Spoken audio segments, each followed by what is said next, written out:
I'm happy to introduce a really special person. Jennifer Walsh is just an inspiring sort of soul buddy. We have the same passion about some things that obviously we'll be talking about. And she really is the inspiration for me doing the podcast in this format, and I thank you so much because it really is so much better, but you're so smart, and that's why you are the way you are and who you are. Thank you, Norma. It is just a privilege and an honor to be having a conversation about one of my favorite people in the world. So I'll start by saying, do you believe in love at first sight? Not sure. Probably not. Well, the reason I ask you this question is because I think that's what I felt with you. I thought, I'm over 50 years old. I'm never going to have a new friend that feels like a friend I've known for 100 years.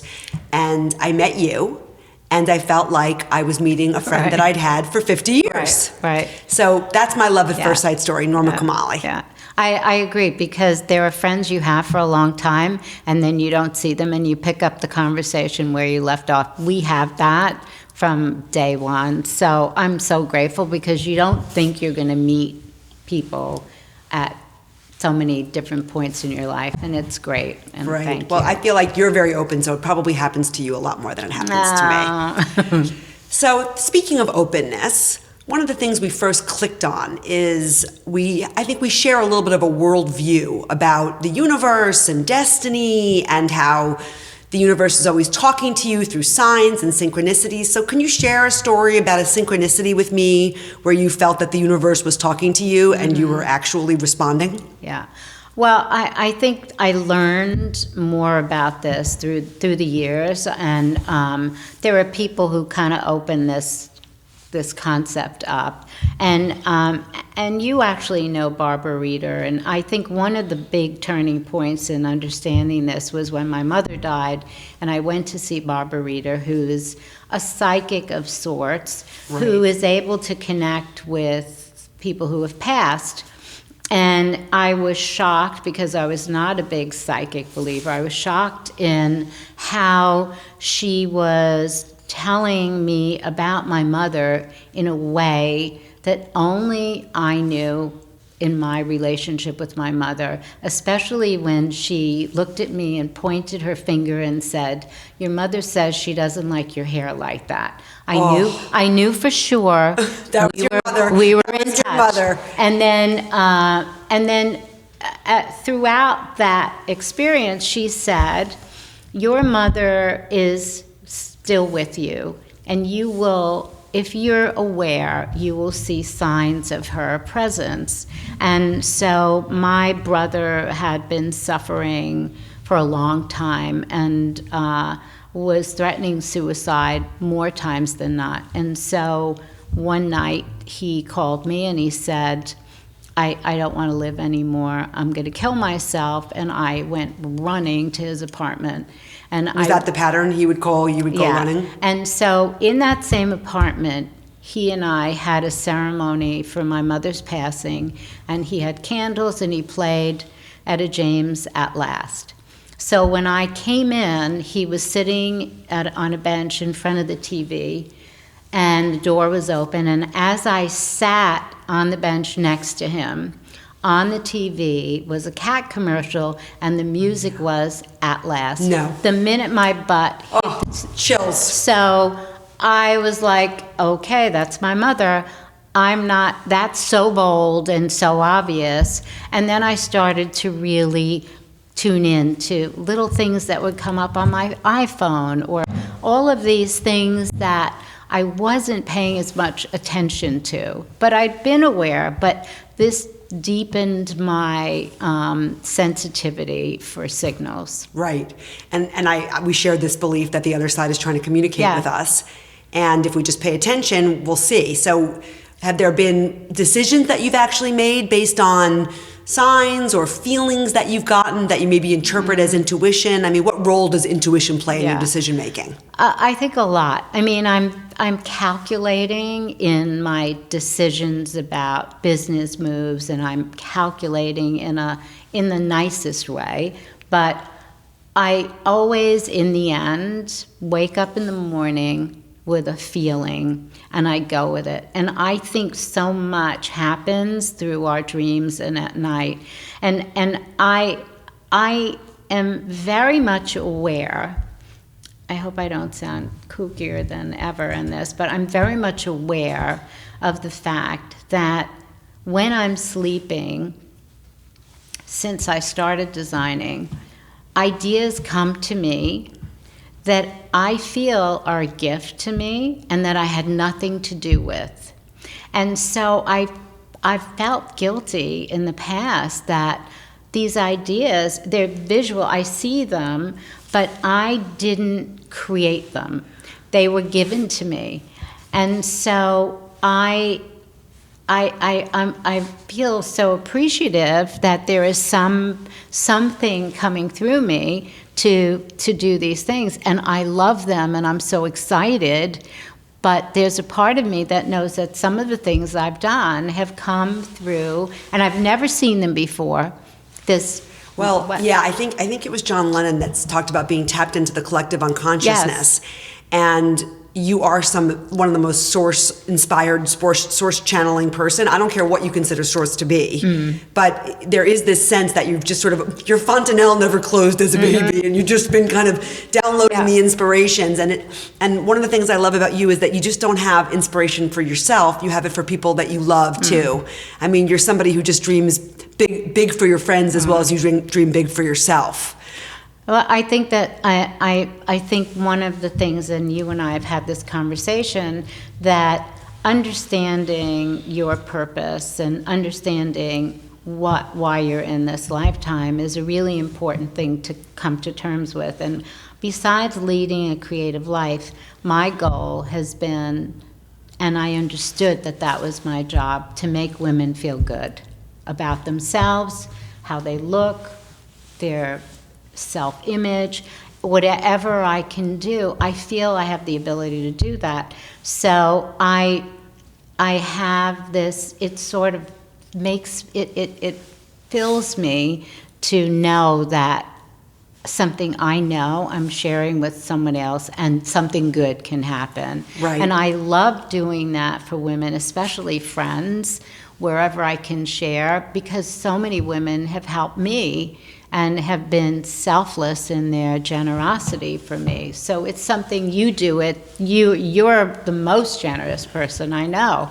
You really are. You're extraordinary. And that generosity fulfills you. I know it does. Well, I mean, I think that one of the things is that I think when somebody's living a purpose-driven life, and they're in their purpose and they know their purpose and they're acting in their purpose, two things. First of all, time expands, right? You have time for everything. And the other thing is it's contagious. Yeah.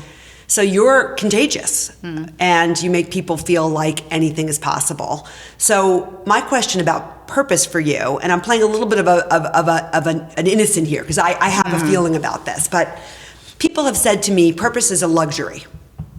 Do you think purpose is a luxury, or do you think purpose is something that every single person is born with? Absolutely. Absolutely. I mean, whether you're consciously aware of it or want to be, I try to talk about purpose a lot because so many people just live day to day and make decisions sort of in a patchwork way. But if you have a sense of, like, I know I want to lead a creative life. I want that.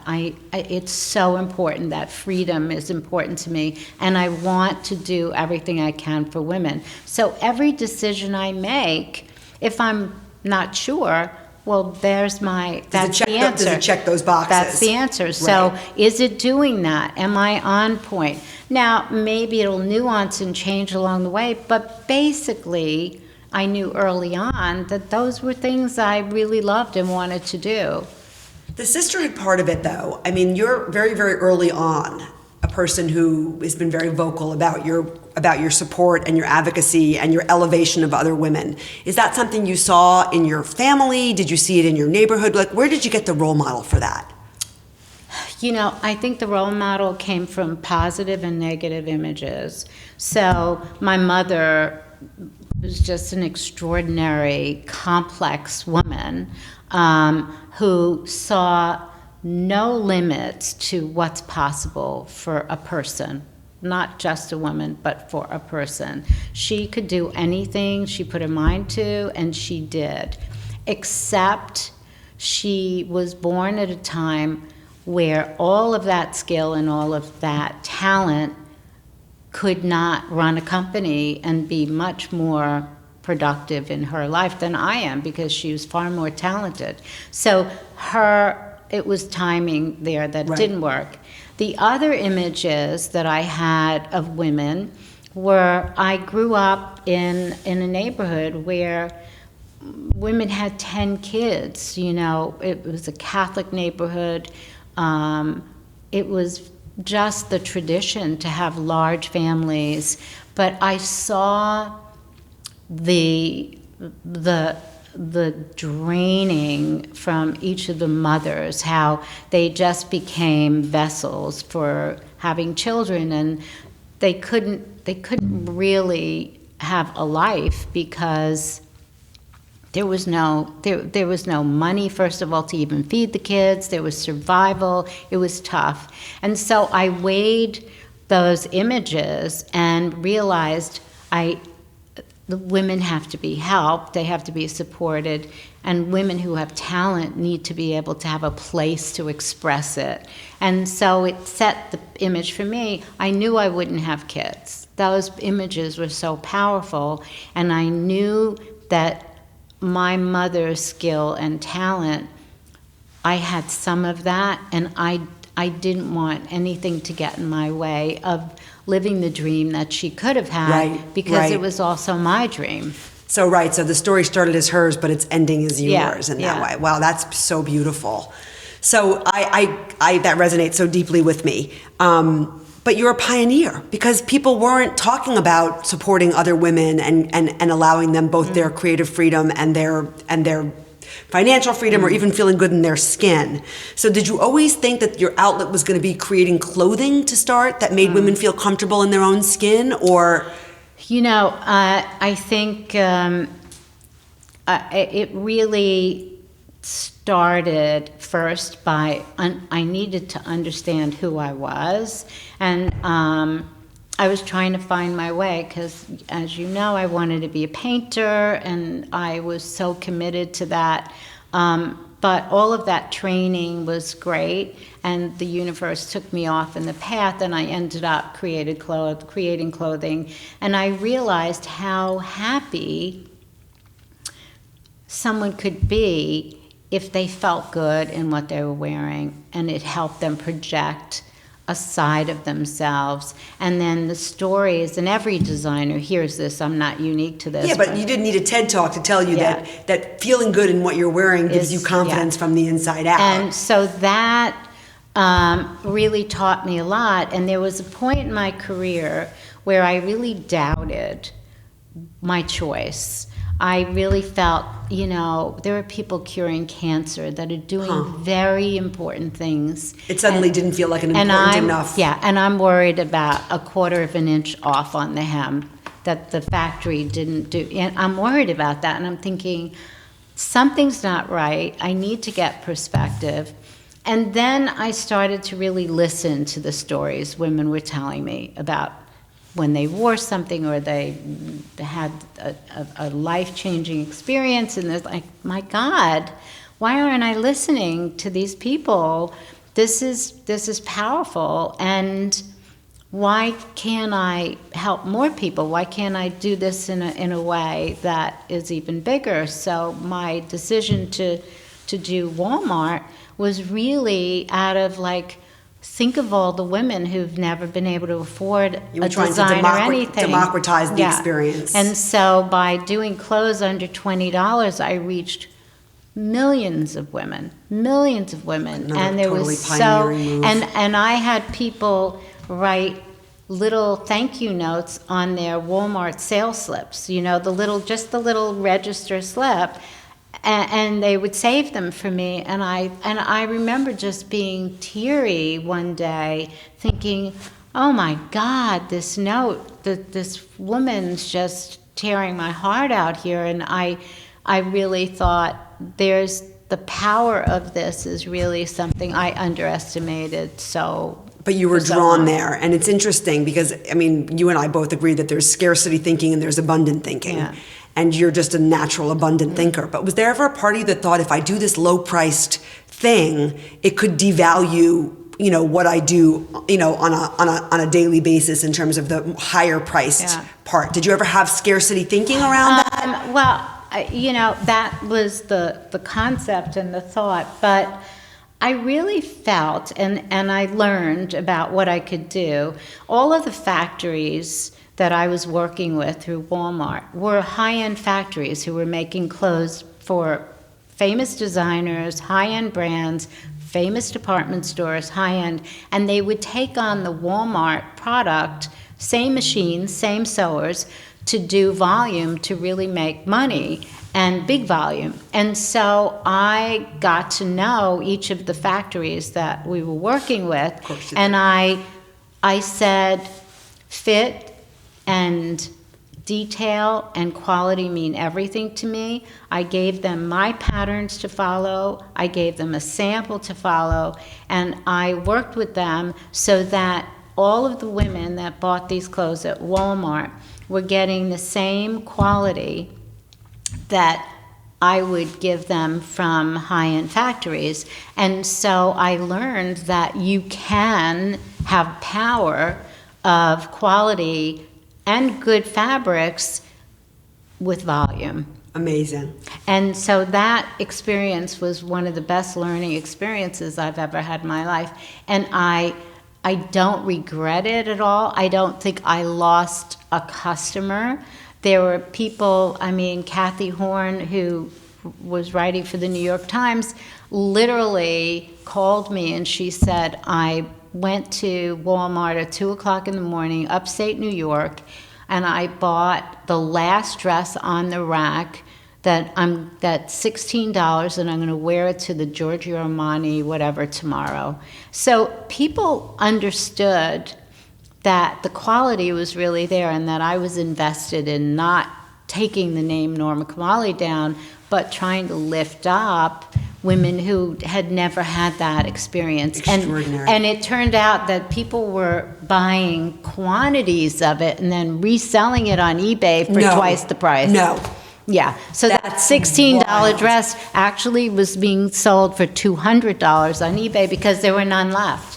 They would sell out in a second. But it was a manifestation of your purpose. Yeah, so you were just totally evolving it because a purpose stays the same, but the way that you express it evolves over time. Yeah. So let's go through the evolution for you for a little bit. So it started out, you know, with fine art, and then ultimately clothing designing, and then trying to democratize that experience so that every woman could afford it.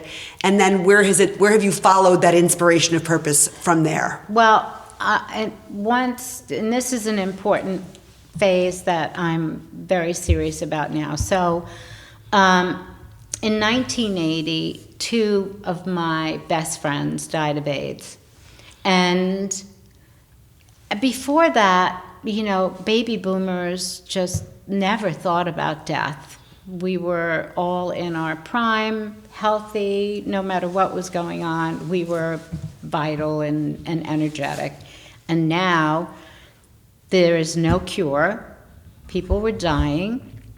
And I realized that this is affecting an immune system that can't fight back.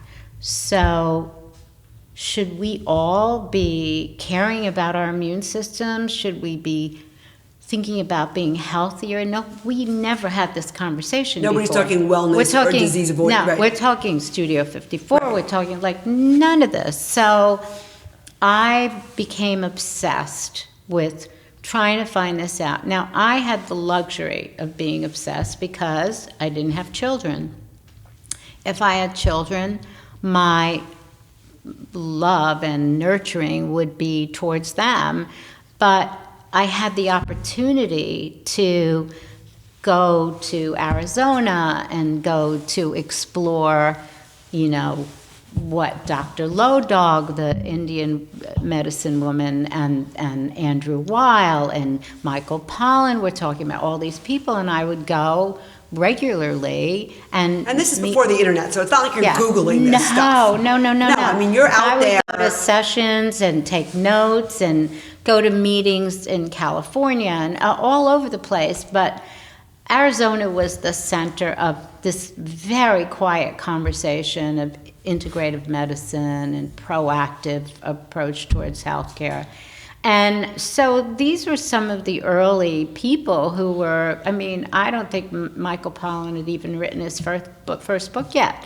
And so of course, I would come back and talk about thinking I was a kook. There was no conversation with anybody, right? So, but I kept reading and learning, and my curiosity was really beyond. And then fast forward to 9/11, I realized at that point that the immune system, again, the stress of having this new layer. So we had collectively had a suppressed immune system. So something had to be done because nothing would be the same again. So I decided to open the Wellness Cafe. And the Wellness Cafe, there was Liquiteria and Organic Avenue had just begun, and I started to carry juices up here.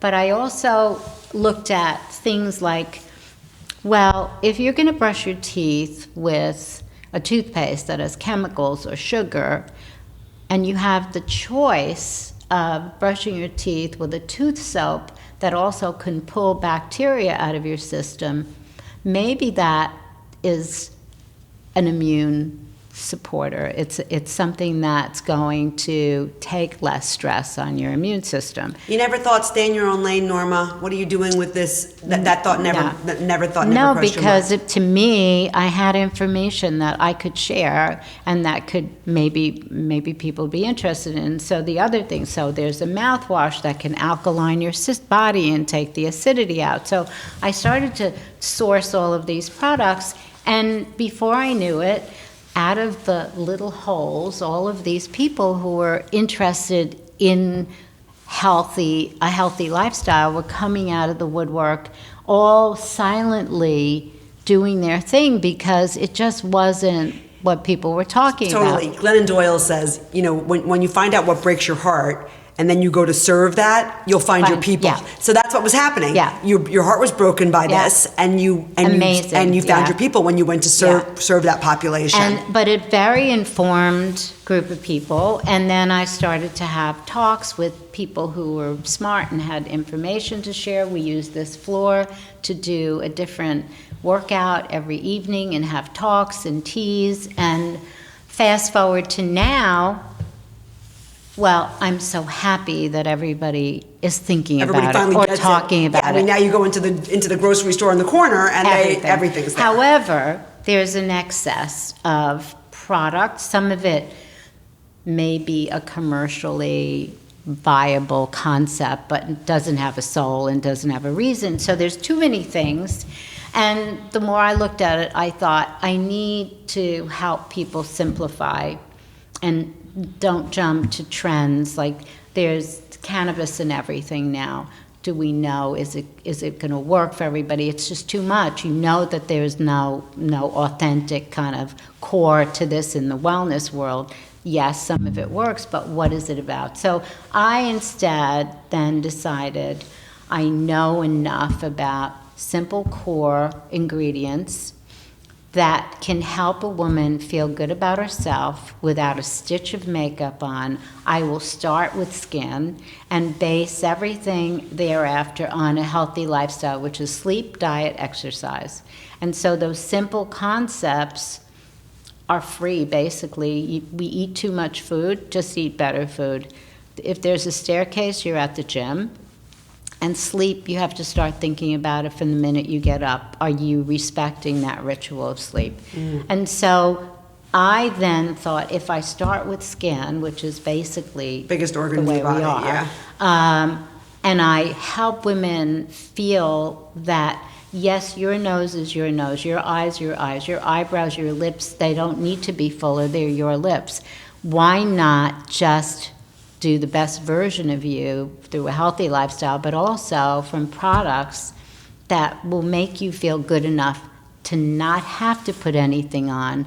The beauty industry makes us believe that we're not pretty enough, Yeah. so we need to cover up. We have to be broken so that they can fix us. So they're going to fix, you shape your nose, and Yeah. you could make your eye bigger and your lips fuller, and like, whoa, what about my authentic face? Nobody else has it. It's my face. I'm gonna put it out there in the best way possible. And when you know you can do that, a woman really feels a power in that.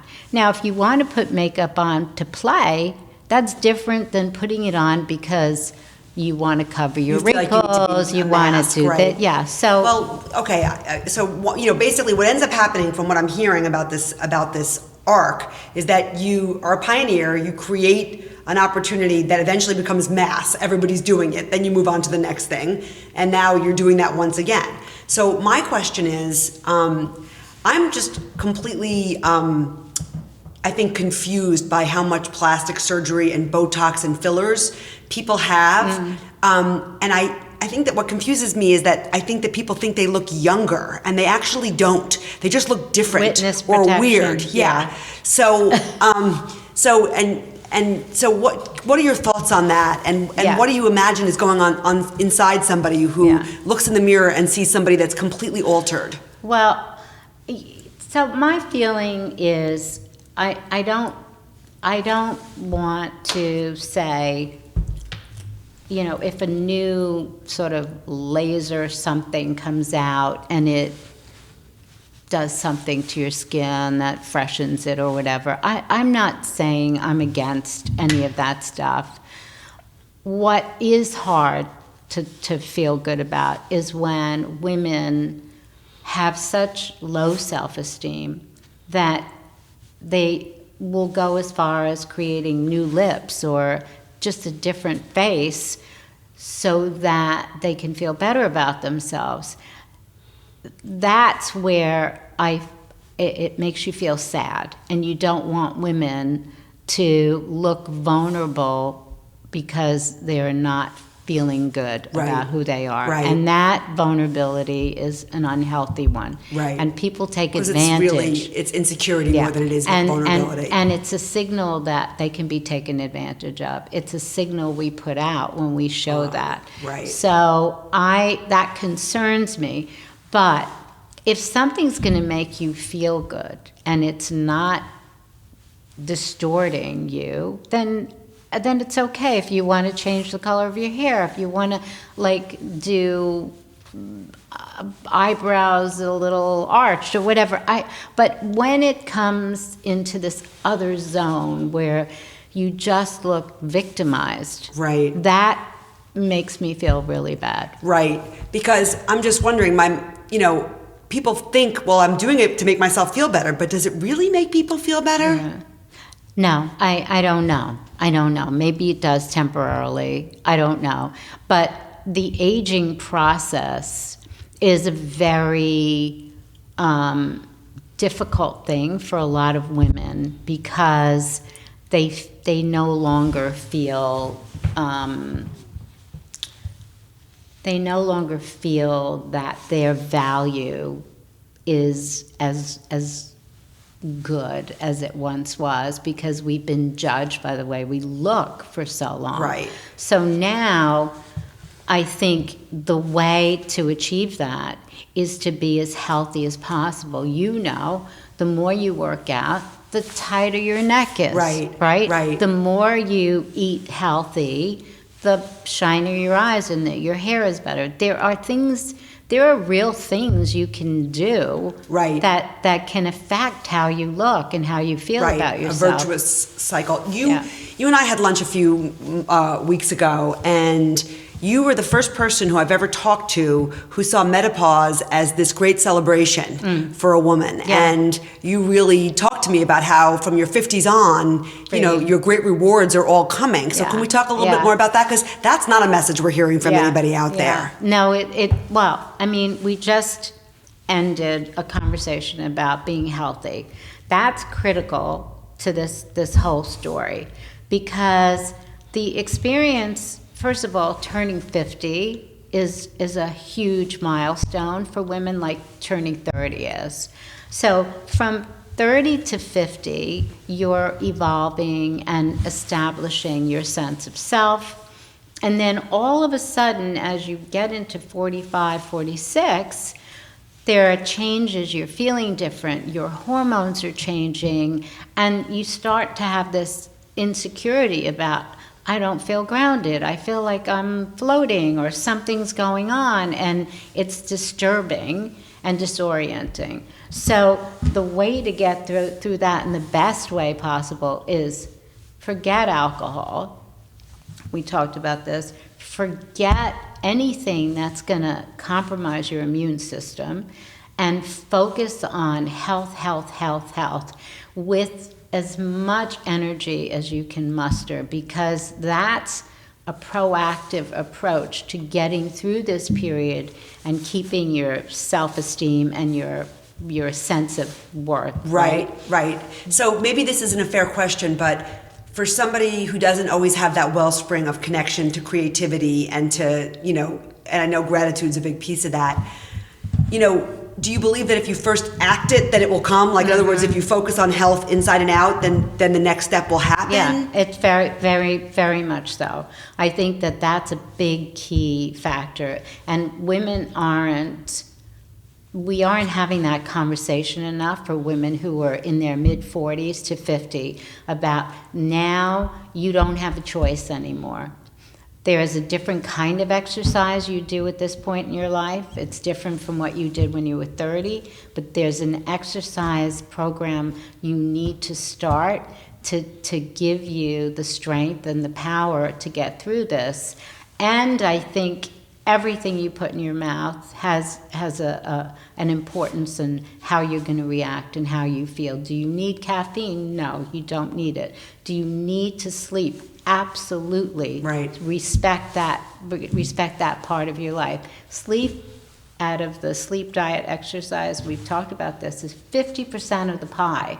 So restoring your cells for whatever you did for that day, that restorative sleep is critical. So if you're going through menopause and you're not getting sleep and you're not getting through it with all the support you can give yourself, it'll make it so much harder. It's not impossible, but it makes it harder. So how you get through menopause is really helpful in determining how you reinvent yourself when you're 50. So how you do the transition actually determines how you're going to be on the other side. So looking at you, it's impossible to imagine this, but I'm wondering, did you go through a time in your life where you thought, so, you know, all eyes aren't on me anymore, and I'm not, you know, Every woman. There are 30-year-olds that feel that way. It's not even an age thing. Right. It's like you're not at your best self. You're not at your best self. It could happen at any time, and it's not a bad thing, because it sort of keeps you on point. Like, how are people reacting to you? What's different about the way they're talking to you? So when you're not healthy and you look vulnerable, people respond to you or act differently towards you. Right. When people feel your power, there's a lot of respect. There's a lot of there's a different body language that takes place. So I think when we're vulnerable because we're not taking care of ourselves, right. and there's no self-love, we're not nurturing ourselves, right? It's very evident, and the creatures come out, and they come, and they know, they can sense it, that they could take advantage of this person. Because you're putting out a broken signal, and people are going to pick up on it. And the wrong people are so good at picking up on it. And so it's so important on so many levels, because women are vulnerable at this period of time, but the beauty is on the other side. Well, tell me more about that. So you get to the point where you're thinking about reinvention. Everything you did before just doesn't work for you anymore. You're not connected to it. It's like somebody else's mind and body was there, and this new person is in a completely different mindset. There's a different energy. You have something that was a hobby or sort of a secondary thought all of a sudden is so exciting to you, or something you never thought about before. And you're feeling a passion about it, or a passion about something, but you can't figure out what it is. That's part of the process. And at 50, the best reinvention happens because you are smarter than you ever were. You've gone through this physical change, and it may still be happening to a certain point, but you've learned how to manage it better, and now you can be basically whoever you want to be. That's because amazing. The confidence, And you're less reactive. how do you beat right? it? And the hormones are not directing your behavior. Right. And right. so you're clear thinking, you're wise, and when you're healthy, you don't need corrective makeup. You don't need to do airbrush faces. That's that virtuous cycle. And you can feel better about how you look and how you present yourself and how you wear clothes and how you move. And all of that starts this awareness, the self-awareness and confidence that you never had before in your life. The power of not having hormones direct your behavior, and you know what it's like to feel hormonal. I mean, the freedom to not have that. I think of some of my hysterical moments. You say that, and I find that impossible Oh my to God! believe. Oh my God! OCD I get, but hysterical I don't get. But privately hysterical, but getting like obsessed about something. That I see. Like unnecessarily, and now Like obsessive rumination about something that's just, right. unnecessary. Yeah. And so putting all of the energy to more positive things. Right. And being able to help people, because now you're a wise soul. Right. And by helping people, you're filling that cup. It's just being filled. You're not even thinking it is, but it's filled. And all of a sudden, you have such a value that you could never have had before. And this is a whole new way to live. So at my age, I'm feeling so free, and as long as I do everything I can to take care of myself so I'm physically able to do everything my mind tells me I want to do, I feel exhilarated, and I wouldn't change 20, 30, 40, any decade. I wouldn't change it. And Amazing. It's not so bullshit. Inspiring. It's so obvious. It's so inspiring. So I just want to be cognizant of people who may feel like what you're saying is impossible from where they're sitting, you know?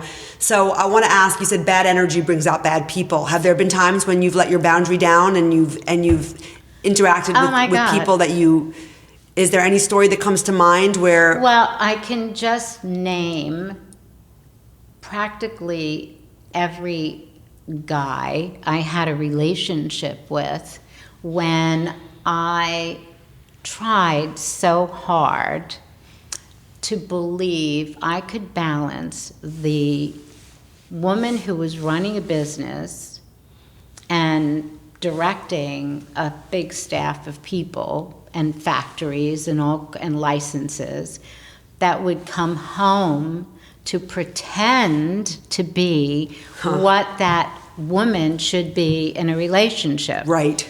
And so you were shape-shifting in a way that... And I couldn't bluff it for more than 2 years. So you had an expiration point. You could hold your breath basically for 2 years. And the minute I showed, and when I showed vulnerability, I was taken advantage of. But then when I said, hang on a second. When you showed strength. This is the me. Yeah. I saw, it all falls apart. Oh. So it really isn't me. It's this vulnerable, and I allowed myself to be sort of the subservient one, because it was like, how do I can't be bossy, I can't be the in charge, I have You were to a play pioneer in by, every other place, but in this place there was still something traditional in the way that you were, in or- the story you were yeah, telling yourself. Because I thought, what, I have to be able to have balance in my life. I have to be able to have a relationship. But the and way do you were this. defining balance is interesting. Yeah, but that was also, I mean, if I would have shown me at the beginning, I knew that this would not, I thought, well, I would sneak it in here or Yeah. there. But the truth is, there are very few men then, and even now, who can handle someone who's telling everybody what to do and how to do it. Right. And then to come home to be able to have an opinion. There's still a lot of men that have a difficult time with women having strong opinions. Right.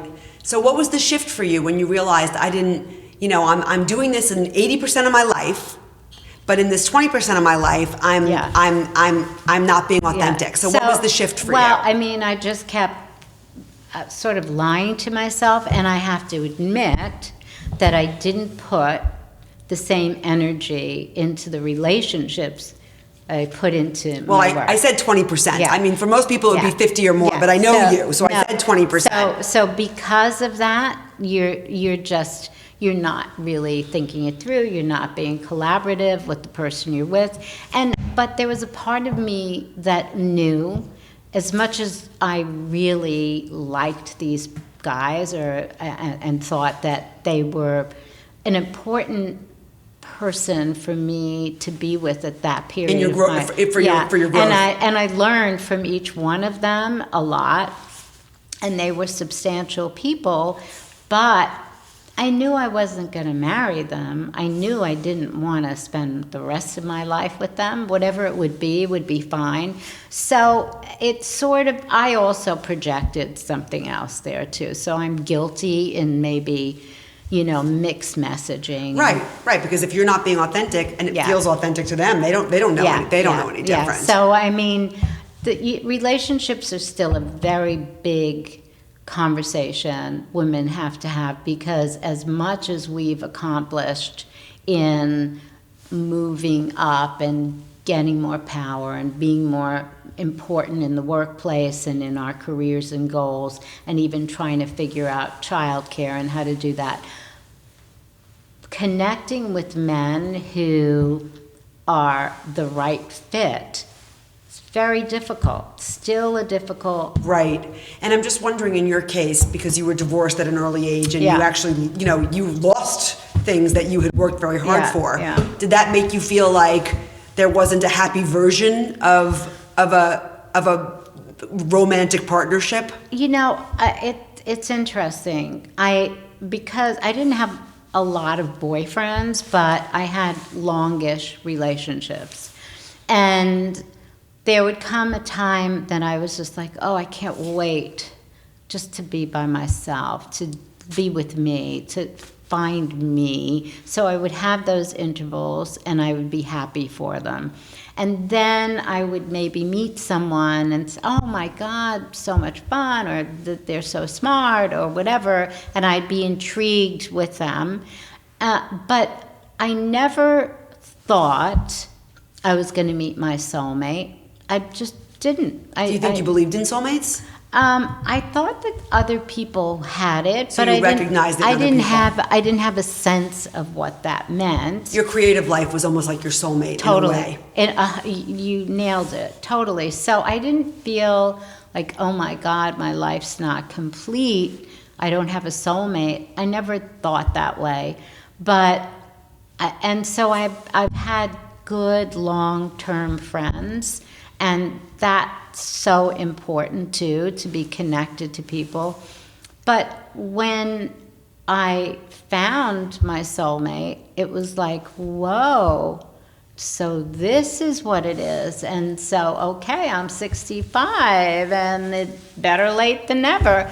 And so it's sort of like this gift to say that past 50, there are a lot of surprises. Right. It's not the end of the road By early any on. stretch. So I give that example because it's not just how you go through the process and feel about yourself, but it is important to work on yourself so that you can accept your soulmate. Right. That's so true. At any age. Let me ask you, because I've seen you with your soulmate and you are beyond delicious together, made for each other. Beschert, the Yiddish word. If he had knocked on your door 10 years earlier, No. what do you think? No. So timing is everything, right? Timing is everything. Timing is everything. And, we talk about that a lot. And obviously, having kids in his life is extremely important. His relationship with his children and his grandchildren, which I only benefit from because I'm having the glow of that. Right. Even though I didn't expect that would be part of my life. But so earlier wouldn't have worked. But I think we probably wouldn't have even been friends because I went through periods of visual experimentation. I had red hair for 15 years. There were periods when I had more jewelry on than a jewelry store. And, times I shaved my eyebrows and had no eyebrows. Yeah. You shaved your eyebrows? I've done everything. So I think That's my worst fear, Right. that somebody would shave my eyebrows.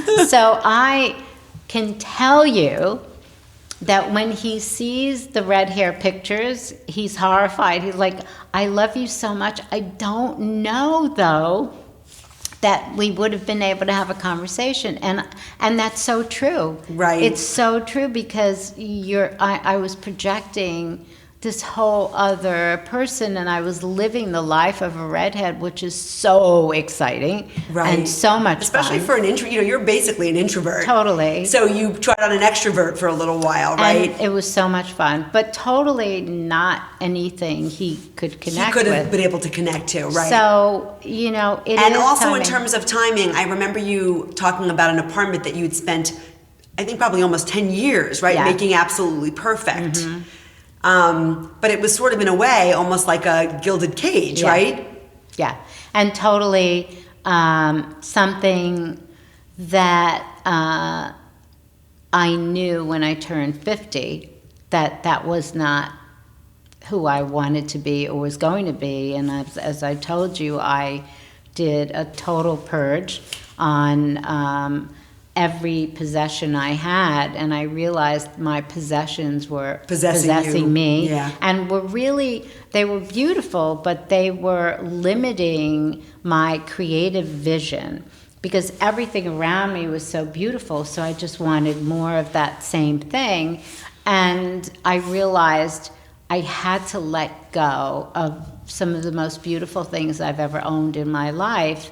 And it was the most freeing experience. And still today, if it doesn't do something, I don't have an ornamental thing. So you condoed that. You were Marie Kondo before there was Marie Kondo. You Exactly. condoed that shit. Yeah. And people would think that was the craziest thing in the whole world, and Yeah. yet you've never looked back. No.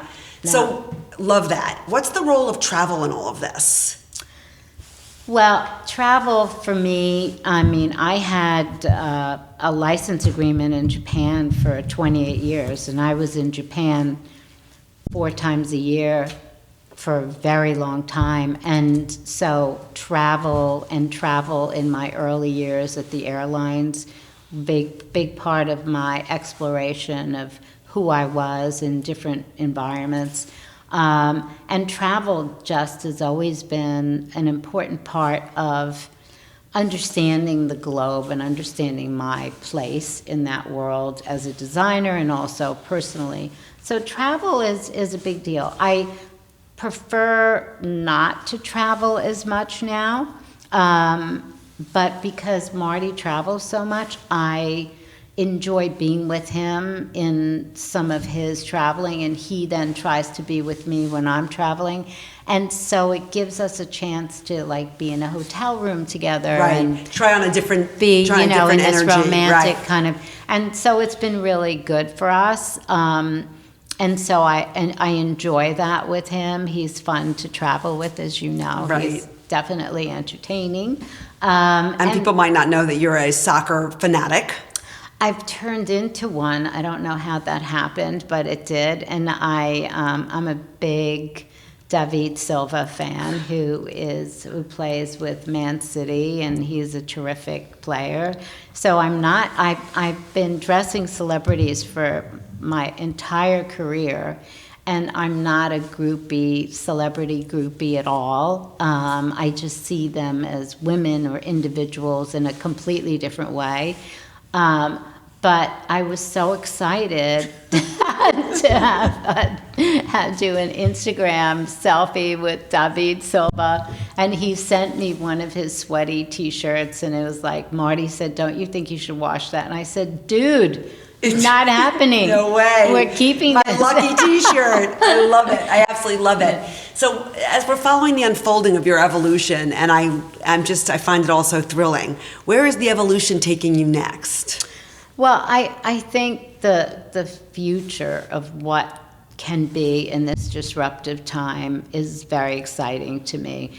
I think disruption is a time when I thrive. I've always, whenever there's a disruptive time, I am at my best. Your equilibrium I'm is at just, my best. yeah, that's great. And because that means something that hasn't happened before can happen, and that's my comfort zone. That's when I feel invigorated. So I love ideas and I love seeing possibilities. So obviously VR, AI, communicating in different ways and connecting with people in different ways. I think the fashion industry is going through a huge shift, which is so needed and valuable. Designers, as designers in the past, their value is completely different.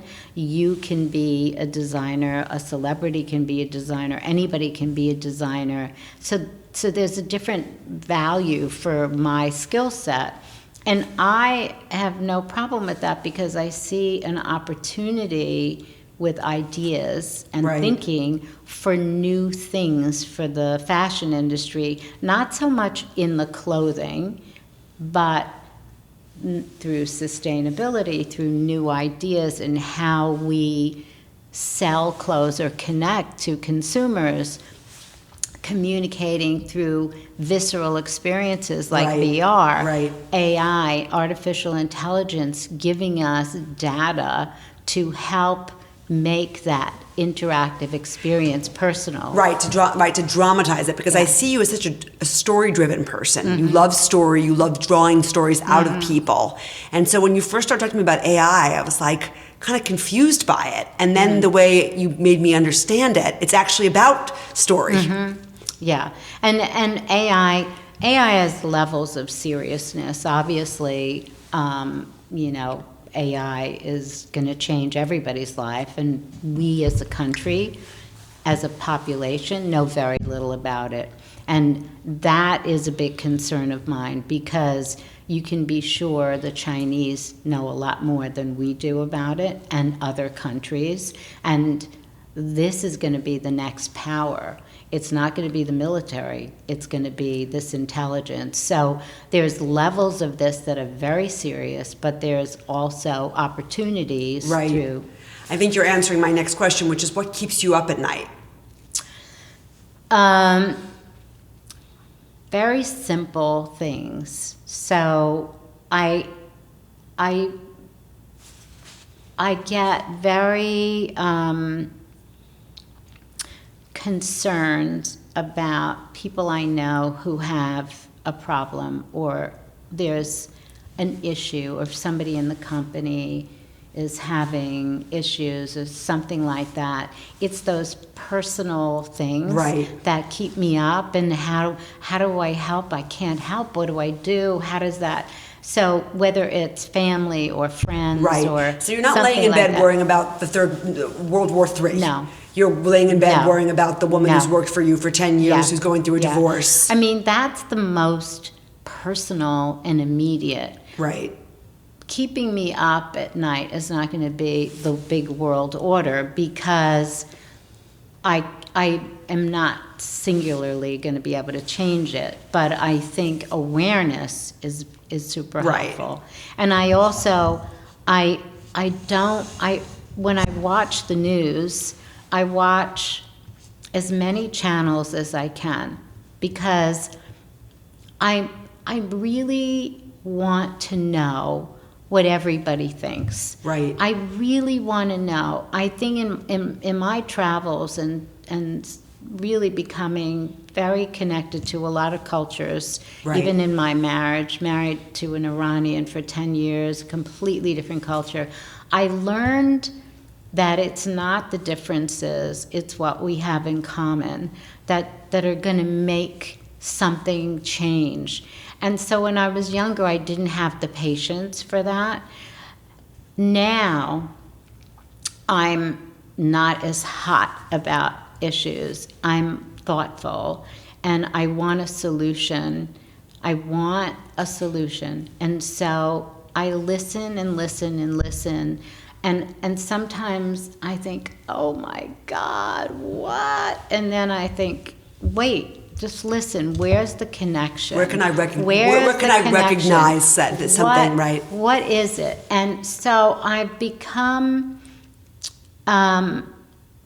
more open to talking to people who have a completely different mindset, or even I agree with them totally, but I'm not comfortable with the communication or something like that. I try really, really, really at my everyday to listen more. And I think the one big thing we're missing now that really is very painful is that we've lost our sense of humor completely. Right. I agree. And when I'm in London, meeting with fantastic people, women especially, they have the best self-deprecating humor. I know, and everything's funny. On the planet. Everything's funny. The most painful Yeah. things. And I come back and I've laughed and had serious conversation, and then everybody is so tightly wound here that we're about to just snap and I break. agree. And everything's being elevated to a values conversation. Yeah. We just can't get to, as Rumi said, the field beyond right doing and wrongdoing. Right. And I agree. We're very finger pointing and sanctimonious. Without humor, we're stuck. And I was also thinking completely. We are desperately in need of really good comedians of the level of Jerry Seinfeld. He did a Netflix show with all of the skits he did in the 70s. And it was so relevant, so funny, so positive, not mean-spirited, not harsh, Right. no heavy words, nothing that was painful to anybody. And it was so refreshing, and I thought, there are so many you have to be brilliant to be a comedian. There are so many smart, quick-witted people. They have to come out, and they have to really bring us to the point where we can laugh out loud until we cry. Right, and laugh together. Yeah. Laugh together. I think that there's such a gotcha culture, though, that people are so afraid that they're gonna make a joke. Offend somebody. And they're gonna offend somebody, or, something they said 20 years ago is gonna come back to haunt them. Yeah. I mean, I was just at a funeral today of a beloved colleague of mine who died at 101. Yeah, Lou Weiss is his name. Oh my God. Yeah, he was George Burns' nephew. And he started working at our company when he was 14 years old. No. Yes. And he was one of the most delicious, magnificent human beings I ever met. But sometimes he said things that were not appropriate for today's standards. Yeah. but he didn't judge him by today's standards. Yeah. He was born in 1918. Yeah. And I just think that we don't have the most respectful interpretation for people. We don't cut people slack. And I think humor is that way through that. So it's the only way. It's the way.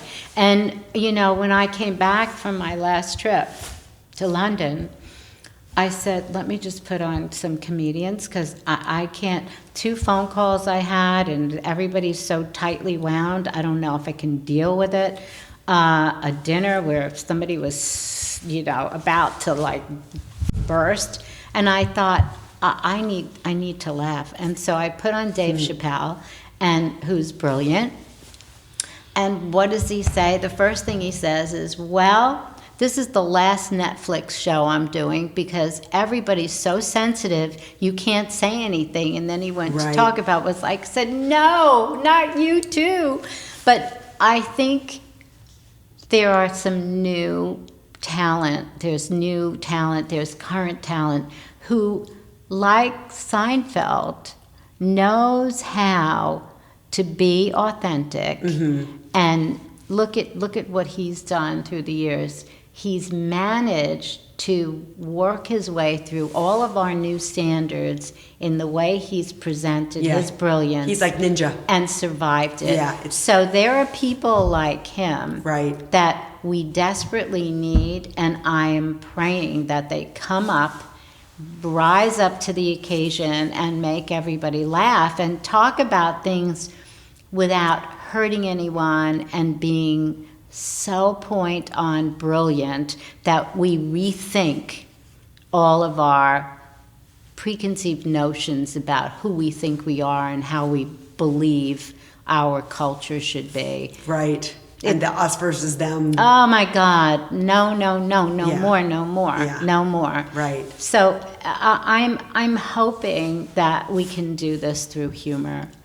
I agree with you, actually. I think humor and storytelling are our most powerful connectors and elevators and healers. And when you know somebody's story, you can never think of them as other again. Yeah. And when you laugh together, it's the greatest medicine of all times. Totally.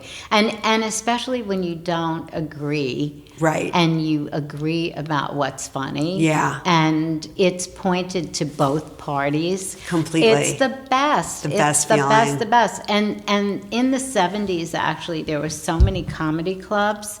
So many. And we were just addicted to them. We would go from one to the other, and all of the great comedians started in these clubs.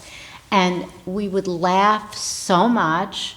And in fact, in my normal day and all of my friends, we were always making jokes. Nobody makes jokes anymore. Nobody thinks it's important to be funny. Right. Nobody. Everybody's so serious. People don't even say, how are you on the phone? It's like everything gets right down to business. Or just like to take the time to be humorous. So there's a woman in the sample room who's from British Guiana, and the whole sort of tempo of the people around her is that they're always joking about something. Right. So I was watching her in the sample, and she's been with me for over 45 years. And so I saw her in the sample room, and she makes these jokes with people, and not everybody speaks the same language, so it has to get through Chinese and the Spanish and but she understands how to tell, because she's committed to making somebody laugh. But this is just her culture. It's her husband. It's her daughter. They're all make just people laughing laugh the whole time, and so she does it with the people downstairs. And I thought, she's the most talented person I know. She's been my right hand forever. But her best asset is she wants people to be happy. And so she will take the time to conjure up a joke. That's probably her purpose, actually, is probably about making people happy and making people laugh. All right, well, I just want to ask you one final question. I know it's a question that people get asked a lot, but I think it's particularly interesting talking about synchronicity and purpose and sort of the unfolding. If you could tell your 16-year-old self, if you could go back and give her one piece of advice, what would you tell her? I would just say, you got to go through the experience and just go through it. I wouldn't tell Just her, keep don't do this. just or keep don't-" going, darling. Because how else do you create the human being you're supposed to be? Right. So it's just like you got to go through it. I love it. You wouldn't change a thing. No. Absolutely, No. absolutely And would inspiring. you? No, No. I wouldn't. Although I think I would tell my 16-year-old self to try easier. But that's your hormones. So that's what, so. I just thought you had to try the hardest of anybody. Yeah, no. And so I think that what I've come to learn is that when you're trying so hard, you're missing the flow. And so what I would tell my younger self is to just try easier. So, but I it love didn't just hurt- keep yeah, going. I but love it didn't hurt you at all. No, not at all. Because that's what you were meant to do. Right. To be able to have the position to help as many people as you've helped. So your purpose has been to help all these people that you really put on the map and really put their careers forward. And to be able to do that, you had to try hard. Yeah, that's true, actually. That's really And so now you don't have that hormonal edge. Right. And so now it's just like smooth riding. true. Yeah, And it's awesome. it's great. It's right? amazing. Thank you so Oh, much thank for you. doing this. I could talk love to you all You're the night. I best. absolutely adore you. Thank you. Thank you so much.